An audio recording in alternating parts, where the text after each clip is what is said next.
Sejam todos muito bem-vindos à Semana em Quadrinhos. Eu sou LG e hoje aqui na Tropa dos Quadrinhos nós vamos falar das leituras gringas que aconteceram ao longo da semana passada. Então vamos começar. Vocês já viram a thumbnail? A primeira coisa que a gente vai falar é de Homem-Aranha, The Amazing Spider-Man, o número 11 dessa coleção, mas o número legado, né, desde lá do número 1, é o número 975. Foi uma edição dupla, né? Então, com duas histórias.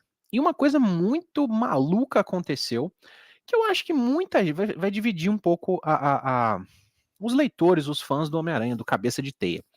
A primeira coisa é que na edição passada acabou com um confronto entre um Peter Parker e um Homem-Aranha. O Homem-Aranha falando que o Peter Parker não era o Peter Parker e o Peter Parker falando que o Homem-Aranha não era o Peter Parker. Então ninguém é Peter Parker, certo?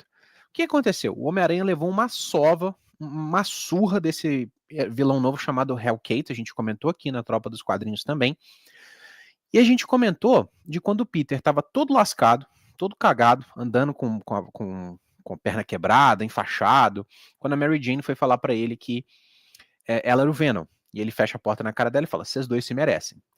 Depois disso, nas edições que aconteceram entre o término e essa, acho que foi uma edição só, a gente viu um Peter Parker que tá dando zero bola para a vida de Peter Parker, não tá falando com a Tia May, tá ignorando a Felicia, não falou mais nada com a Mary Jane, tá focado no trabalho, enquanto o Homem-Aranha, que tá aparecendo aí na rua, ele está extremamente violento. Quebrou o braço do Shocker, na verdade a manopla de choque do Shocker, ele afundou na mão do Shocker, tá chutando o bandido caído. Então era um Peter Parker, nem aí com a vida de Peter Parker, e um Homem-Aranha extremamente violento, muito mais violento do que as pessoas estão acostumadas. E juntou esse confronto. O que acontece? O Peter Parker sumiu. Quando a gente vê a capa da revista, a gente tem um Homem-Aranha urbano e um Homem-Aranha espacial. O Peter Parker original, o nosso Peter Parker, está no espaço. Então ele foi abduzido de alguma forma, foi parar num outro planeta e vai ter uma saga dele no espaço, um Homem-Aranha espacial. Tipo um Buzz Lightyear de cabeça de teia. O problema é que ele sumiu. Então, para assumir a vida de Peter Parker, para não dar na cara, o Ben Reilly, o nosso querido clone, ele assumiu a vida de Peter Parker. E quem que assume o manto do Homem-Aranha? Porque se tem um Peter Parker, tem o Homem-Aranha, né? Quem assumiu o manto de Homem-Aranha foi ninguém mais, ninguém menos que Norman Osborn. Se você não está familiarizado com a saga do Zeb Wells, o Norman Osborn ele teve os pecados do Duende Verde apagados da mente dele, retirados da mente dele. Então, ele ficou bom, ele tem as memórias, ele sabe o que ele fez como Duende Verde, mas ele não tem a maldade do Duende Verde dentro dele. Então ele meio que se redimiu, certo? Então, nesse aspecto, ele até chegou a ajudar o Peter um pouco na fase antiga ali, do Zeb Wells e tudo mais, trabalharam juntos. Um cafezinho aqui que é bom. Mas agora ele assumiu esse legado, ele quer honrar o legado do Peter Parker e ele assumiu o manto de Homem-Aranha. Então nós temos o Ben Reilly, que até chegou a conversar com a Felícia e tudo mais, que assumiu o manto de Peter Parker, e agora temos o Norman Osborn Aranha. Então a gente vai acompanhar um pouco o desenrolar dessa história do Norman Osborn, o grande vilão do Peter Parker, né, o Coringa do Batman, assumindo o manto do herói. Então vamos ver o que vai dar nisso aí, né? Eu acho que tem potencial para ter histórias boas. Eu acho que é interessante a gente ter uma pegada, até quando o Homem-Aranha ele já foi outros vilões, né? Uma das minhas fases favoritas, que é o Homem-Aranha Superior, é com a mente do Dr. Octopus, então a gente pode ver coisas interessantes do Osborn como Homem-Aranha, principalmente porque o grande vilão que foi construído na fase Zeb Wells é o Tombstone, né? O Lápide, e ele já está planejando isso, então tem uma treta com o Duende Macabro, tem o Lápide, então são vilões muito icônicos, muito fortes, né? O Lápide, inclusive ele é o grande mandante, o grande rei do crime de Nova York agora. Não temos Wilson Fisk, então tem chance de ter histórias muito boas com o Norman Osborn de Homem-Aranha, enquanto o Peter Parker tá lá brincando de Buzz Lightyear no espaço. Mas não é só de Amazing Spider-Man que vive o fã da Marvel, né? A gente tem também aqui Homem-Aranha 94. Para quem não se lembra, é a continuação daquela animação antiga lá dos anos 90. E a gente teve isso com os X-Men, né? Os X-Men, a gente teve o X-Men 92, que é, vamos dizer, a quadrinização daquelas aventuras, daquela animação tradicional, e quando foi anunciado a animação, a volta da animação, né, no X-Men 97, anunciaram também quadrinhos do X-Men, e não demorou muito para a Marvel trazer de volta o Homem-Aranha 94. Meu ponto com essa história é o traço, né? O traço não lembra nem um pouco o desenho, diferente dos X-Men. A cara do Peter é totalmente diferente. Apesar de ter uma coisa ou outra, né, que a história meio acaba lá com a Mary Jane, clone, sumindo e tudo mais, isso eles trazem de volta, mas eu não senti aquela mesma leveza do desenho, né? Então, não é ruim, não é uma história ruim para começo, assim, foi uma história até interessante, a apresentação de um novo vilão. Não vou entrar muito em detalhes, não vou dar muito spoiler, mas assim, mediana, sabe? Você tirou 5 na prova, passou de ano, é meio isso, não é uma história sensacional, explosão de cabeça, mas também não é nada ruim. Mas fica aí a minha opinião sobre Homem-Aranha 94. Depois a gente teve a grande estreia de Matt Fraction no Batman, né? E é a quarta vez na história que a gente tem um Batman 1, o título Batman volume 1. Primeira vez lá em 1940, depois a gente teve nos 952, se não me engano, no Renascimento da DC, teve o volume 1, e agora de novo. Então, 4 vezes no mundo, né? Na história do Batman, a gente tem um volume número 1. Aqui no Brasil a gente tem essa loucura, muda mix e não sei o que, teve vários número 1 diferentes aí, inclusive vai ter um número 1 agora na Panini, né, começando em setembro, que não tem nada a ver com essa história. Mas o que foi apresentado nesse Batman volume 1 que chamou tanta atenção assim? Primeiro que é um roteirista excepcional, Matt Fraction tem prêmio e tudo mais. E o Jorge Jimenez, né, o Jorge Jimenez, continua como desenhista do Batman, ele fez um excelente trabalho nas últimas fases aqui, então ele sabe desenhar Batman. Então a gente teve algumas novidades. A principal para mim foi a mudança de tom em Gotham, né? Você tem uma Gotham um pouco mais futurista, assim, com telões. A aventura do Batman ela foi meio diurna, né? Então eu achei um pouco diferente, não é aquela coisa sombria, chuvosa e tal. Até começa a história, né, ela dá uma sequência, exatamente uma sequência de todos aqueles eventos que a gente viu na fase dos Idask. Então, o Gordon, que no final da fase Idask decide voltar a ser um policial, entrar de novo na força, né, ele começa como um policial de rua, falando, ixi, não vai chover, né, porque tá quente, tá trovejando, tá ventando, mas não parece que vai chover. Que é a coisa que sempre Gotham tá sempre chovendo, né? Quem jogou os jogos da série Arkham, a chuva faz parte do, do jogo, né? Gotham é sempre chuvosa e aparentemente não vai chover, não vai ter essa tempestade. A gente tem uma mudança na cor do uniforme do Batman, então ele larga aquele preto e cinza e vai para um cinza um pouco mais claro e volta à tonalidade azul. E a gente tem uma história que ela começa no lado investigativo. Então a gente vê de novo gadgets do Batman, né? A gente vê na luva, assim, tipo um leitor tipo um leitor digital, uma coisa assim. Ele percebe tipo uma espécie de borboleta, ele lê essa borboleta. Ele vê uma questão com os olhos, né? Então uma coisa que me lembrou um pouco, remeteu um pouco ao Batman Silêncio, que foi aquela história que trouxe esses aparatos tecnológicos, né?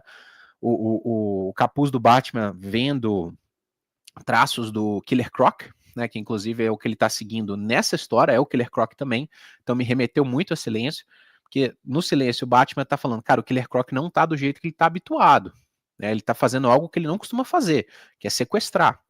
Então ele persegue o Killer Croc porque ele não está agindo de forma habitual, e nessa história acontece a mesma coisa, é o Batman seguindo o Killer Croc que não está agindo de forma habitual.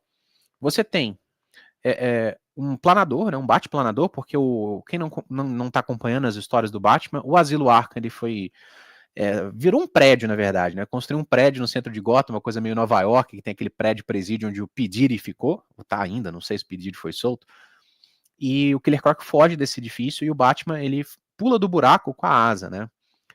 Uma outra coisa que dá sequência da fase Dark é o Randall Savage, que ele se tornou comissário de polícia, então isso é uma sequência também.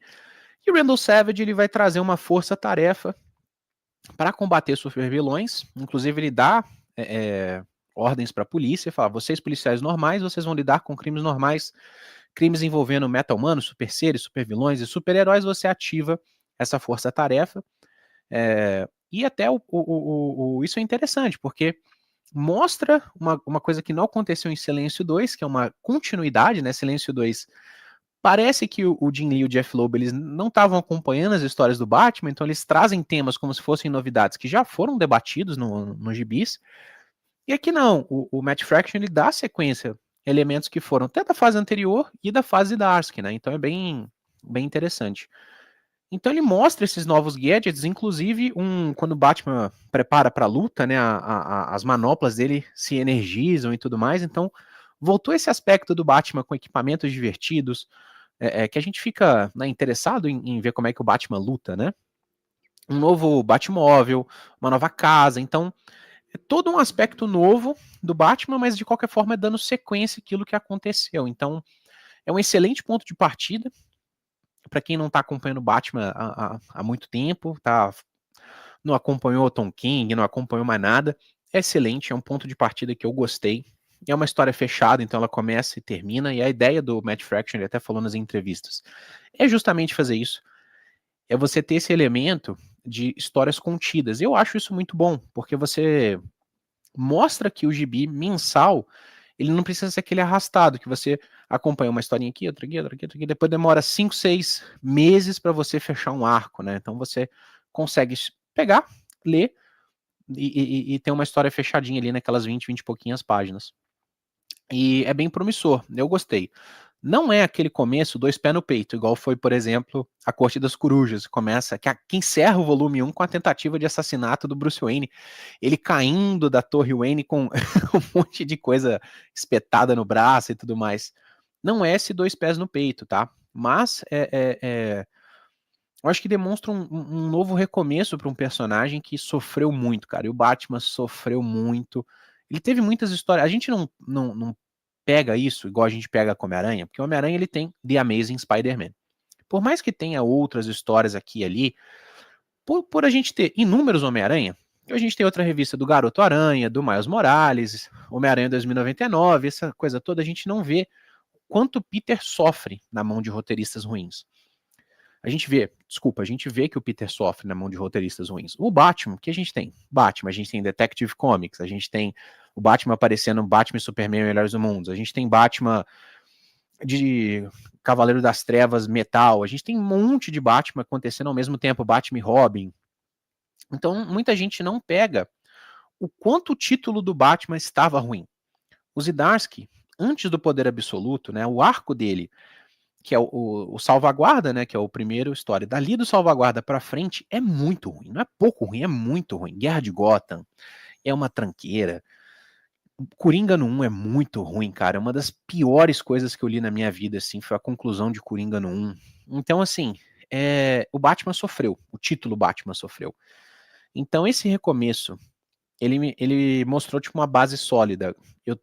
Me deu confiança, me deu vontade de continuar lendo, de continuar acompanhando esse personagem no título Batman. Então eu acho que tem tudo para ser excepcional. Espero que o Matt Fraction fique durante anos, construa histórias boas, fique lá 2, 3, pelo menos 2 anos na frente do Batman para construir uma boa história, um grande arco. E tem tudo para ser uma excelente história.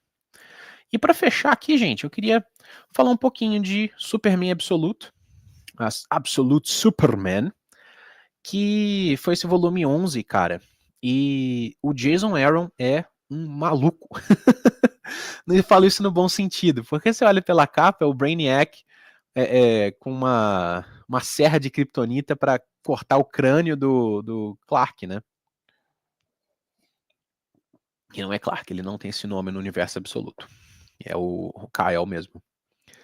E foi uma tortura psicológica em cima do super-homem, porque você não consegue ferir ele fisicamente se não ser com kryptonita, né? Então, a ideia toda é quebrar a mente do super-homem e a gente vê uma resiliência mental e essa briga entre um cientista robô maluco tentando quebrar mentalmente o super-homem de uma forma extremamente violenta, extremamente agressiva. Poderia até falar que isso aqui tem um dedinho de Garth Ennis aí pela insanidade, e é muito bom. Superman Absoluto, por mais que ele não seja tão falado igual Mulher Maravilha e Batman, é sensacional, cara. É uma história muito, muito boa. Então é isso, galera. 15 minutinhos aí de vídeo. Falamos bastante aqui na Semana em Quadrinhos sobre os títulos. Essa semana a gente não vai falar muito de títulos nacionais. Eu vou deixar isso um pouquinho mais para frente, porque eu tô lendo a saga do Wolverine e eu quero descascar essa saga com vocês aqui, porque realmente está sofrível. Mas é isso, meus amigos. Espero que vocês tenham gostado desse vídeo. Deixa aqui nos comentários as críticas, os xingamentos. Xinguem o Érico também. E é isso aí, galera. Um forte abraço e até o próximo.